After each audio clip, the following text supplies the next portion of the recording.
They didn't knock. That's the part that still gets me. My brother didn't knock on my bedroom door to tell me what he'd decided. He didn't text. He didn't even have the decency to look me in the eye at breakfast.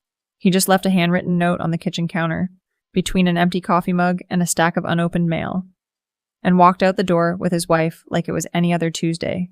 The note said, "Lease is up at the end of the month. We need the room. You have 3 weeks." 3 weeks. After 2.5 years of living in that apartment, paying my share every single month, never once being late, never once complaining when my sister-in-law repainted the living room a color I hated, or when my brother's friends came over at midnight on a Wednesday and filled the hallway with noise until 2 in the morning. 3 weeks written on the back of a grocery receipt, sitting next to a cold coffee mug. I stood in that kitchen for a long time. The refrigerator hummed. A car alarm went off somewhere outside. I read the note again, like maybe the second time the words would rearrange themselves into something that made sense. They didn't. My name is Claire. I'm 31 years old. I work as a paralegal at a mid-sized firm downtown. I take the subway every morning at 7:45. I bring my own lunch because I'm trying to save money. And until that Tuesday morning, I had believed, genuinely believed, that my family and I had an understanding. Not warmth exactly. Not the kind of family that calls just to check in or remembers your favorite kind of cake. But an understanding. You help each other. You don't leave notes on grocery receipts. I should tell you about my brother.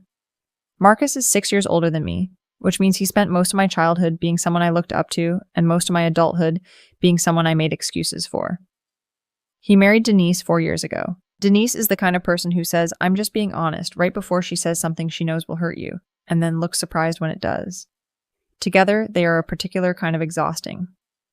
The kind that doesn't yell, doesn't throw things, just slowly and methodically reorganizes the world around them until you wake up one day and realize there's no space left for you in it. I moved into their spare room 2.5 years ago when my lease ended, and the new rent in my building jumped $400 a month overnight. Marcus was the one who offered. I remember standing in his living room, embarrassed about needing help, and he waved his hand like it was nothing. "Your family," he said. "Stay as long as you need. I paid $800 a month. I bought my own groceries. I cleaned the bathroom we shared without being asked. I stayed out of the way when they had people over. I did everything right. I did everything the way you do when you're aware every single day that you are living in someone else's home, and that awareness is supposed to translate into gratitude, and gratitude is supposed to translate into being very small and very quiet and very easy to overlook. And I was overlooked, consistently, cheerfully even. What I didn't know, what I wouldn't find out until much later, was that Marcus had been skimming money from my monthly payments, $800 a month from me, but he'd told Denise I was paying $500. The other $300 went somewhere I still don't fully understand, somewhere in the blurry space between his investment account and the trips they took that I was never invited on. I didn't know that yet. I'm getting ahead of myself. 3 weeks after the note, I was still in the apartment. Not out of stubbornness, out of pure logistical desperation. I had looked at 47 listings. 47. I had gone to 6 viewings. 6. I had been rejected from 3 for not meeting income requirements, which felt insane given that I earn a decent salary. But apparently the rental market had decided that decent salaries were no longer sufficient. 2 more fell through because someone else got there first, with cash. The 6th one, I actually got a small studio in a neighborhood farther from work than I'd wanted. But the move-in date was 3 weeks away. 3 weeks and 4 days to be exact. I told Marcus, I explained the situation. I showed him the lease I'd signed, the move-in date, the math. I asked for 2 extra weeks, 14 days. I was not asking for forgiveness or a favor. I was asking for 2 weeks in a room I had been paying for. He said he'd think about it. He thought about it for 4 days, and then Denise called me into the living room on a Sunday afternoon when Marcus was conveniently not home and told me, in the gentle tone she reserved for delivering bad news she was enjoying, that they had a friend who needed the room immediately, and that she was sure I would understand, and that she'd leave a box outside my door so I could start packing. A box. She left a box. I want to be careful here, because I know how this sounds. I know the version of the story where I'm the problem. The younger sister who overstayed, who pushed her luck, who should have been more grateful, who should have figured it out faster. I've told myself that version many times. I've tried it on. It never quite fit, but I kept trying. What I can tell you is that I sat on the edge of my bed that Sunday with Denise's single cardboard box on the floor beside me, and I felt something I hadn't let myself feel in a long time. Not sadness. Something older and quieter than sadness. The particular grief of realizing that someone you've been protecting in your mind, building a better, kinder version of in your own imagination, is not actually that person. Has never been that person. Marcus was not going to help me. Marcus had never been going to help me. I called my mother. She lives in Phoenix now, has for 12 years, ever since she and my father separated, and she decided that a fresh start meant sunshine and distance. I don't blame her for that. But I told her what was happening, and she listened, and when I finished, she said, "Honey, you know Marcus means well," and I understood then that this conversation was also not going to help me. I called my best friend Priya, who lives in Boston, and is the only person I talk to who consistently treats reality like something worth acknowledging.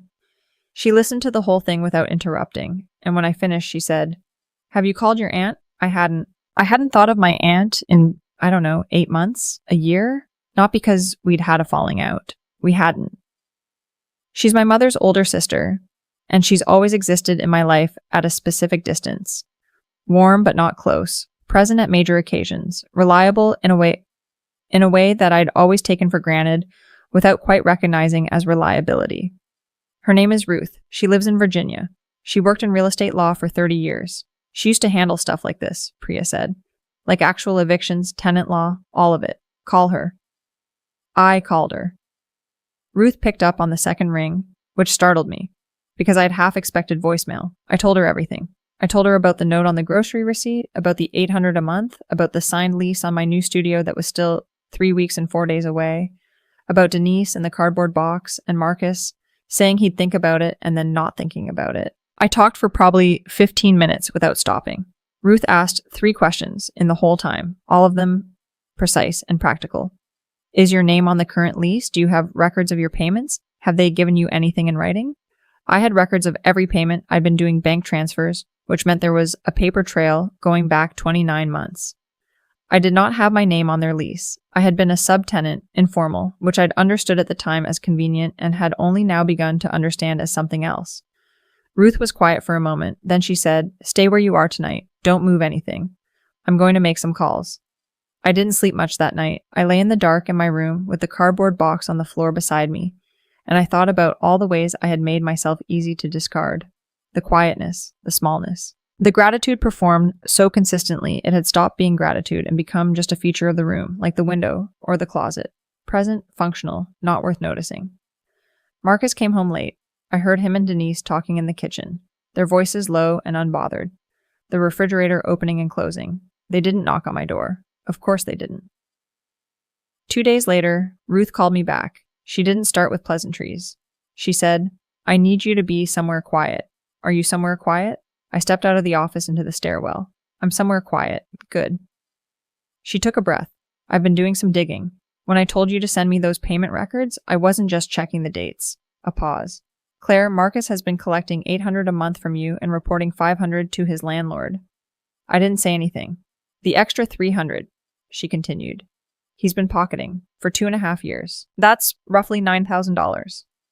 The stairwell was very still. Somewhere above me, a door opened and closed. Additionally, Ruth said, and her voice had taken on a quality I can only describe as careful, the way someone speaks when they're carrying something heavy and don't want to drop it. "I had a conversation with someone I know in property records. That apartment, Claire. The building it's in." Another pause. "I own it." I think I said, "What?" "I acquired it 11 years ago as part of an estate," she said. "I have 3 properties in that city.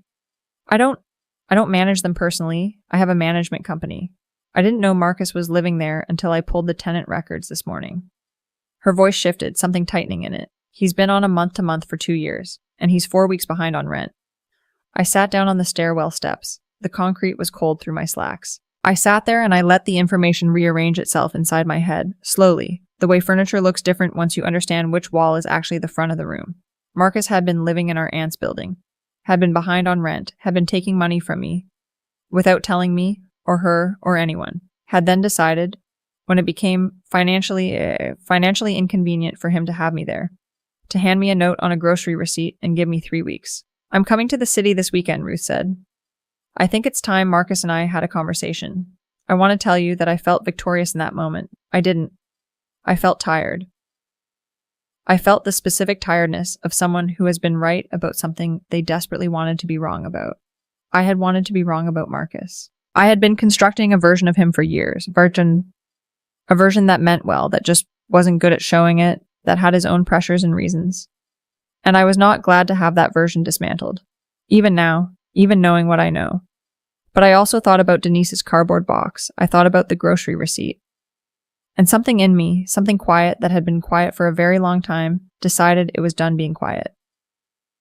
Ruth arrived Saturday morning. She drives a sensible dark blue sedan, not the luxury vehicle you might expect from someone who spent 30 years in property law and had apparently been accumulating real estate across 3 states. She was wearing a gray blazer and carrying a leather portfolio, and she looked exactly like what she was. Someone who had done this professionally for 3 decades and was not remotely nervous. I met her in the lobby. We went upstairs together. I knocked on the door because it was still, technically, Marcus's door until it wasn't.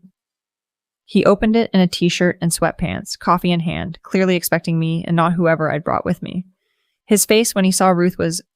I've thought about that face a lot. It moved through several things in about 2 seconds. Surprise, confusion, something adjacent to recognition, even though he hadn't seen her in years. And then, underneath all of it, a kind of stillness that wasn't calm. The stillness of someone doing very fast math. "Hey," he said. "Aunt Ruth, I didn't know you were..." "I know you didn't," she said. She was not unkind. She was not warm either. "Can we come in?" We came in. Denise was in the kitchen. She came to the doorway, looked at Ruth, looked at me, and her expression shifted into the careful neutral she wore when she was deciding how to play a situation. She did not offer anyone coffee. Ruth sat down at the dining room table. She opened her portfolio. She did not do it dramatically. She did it the way someone does something they've done thousands of times, efficiently and without performance. She placed 3 documents on the table. The first was the property deed. The building in which Marcus was renting. Owner of record, Ruth Ellen Baxter. The second was a printout of the rent ledger from her management company. Marcus's unit, current balance owed 4 weeks of unpaid rent plus late fees. The third was my bank transfer records, 29 months, $800 a month. Marcus looked at the table. He picked up his coffee mug. He put it down. He said, "This isn't what it looks like." Ruth said, "Tell me what it looks like." He tried. I'll give him that. He constructed a version where the money from me had always been going toward the rent, where he'd been meaning to square things with the management company, where it was a temporary thing, a cash flow issue, where surely we could talk about this like adults and find a solution. He talked for a while. Denise added things occasionally, supporting structures, the way someone hands bricks to someone building a wall. I sat and listened. When he finished, Ruth let a moment pass, just a moment. Then she said, "Marcus, I've been doing real estate law since before you graduated high school.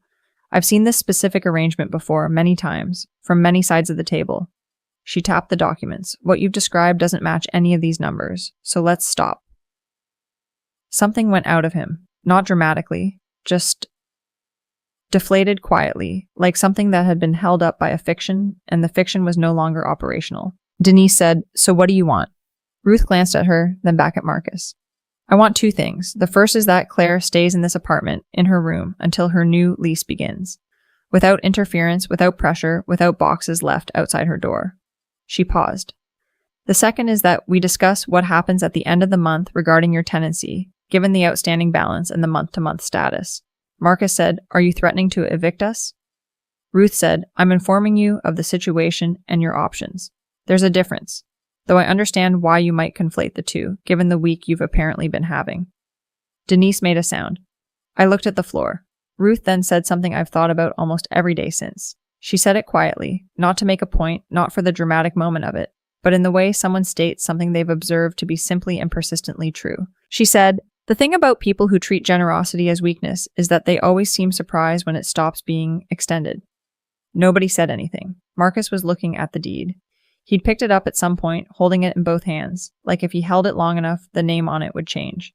It didn't change. "You'll have written notice within the week," Ruth said. She closed her portfolio. She stood up. "Claire, do you need anything before we go?" I looked around the apartment. The walls Denise had painted a color I hated. The kitchen where I'd made 2.5 years of quiet, grateful, unremarkable breakfasts. The grocery receipt note, which Marcus had thrown away but which I'd taken out of the recycling and kept in my desk drawer without fully knowing why. No, I said. I don't need anything. We left. In the lobby, Ruth held the elevator for a woman with a stroller, and I stood there, watching her, and thought, she has always been this person. This specific, unhurried, prepared person. I had just never needed her to be it before, so I hadn't looked. The next 2 weeks were quiet in a way that felt different from all the other quiet. Marcus and Denise went about their lives with a care and a distance that wasn't hostility. It was something more cautious than hostility. They said good morning. They did not leave boxes outside my door. They made themselves very small and very easy to overlook, and I noticed that too, and I noticed the noticing. My last morning in the apartment, I made coffee. Just for myself. I stood at the kitchen window looking out at the street, the same view I'd looked at almost every morning for 2.5 years, and I let myself feel whatever there was to feel. Not triumph, not quite relief either. Something smaller and more durable than either of those things. The feeling of having been seen.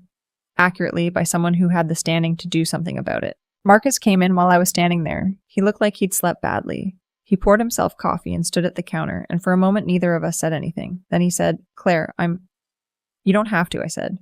I want to.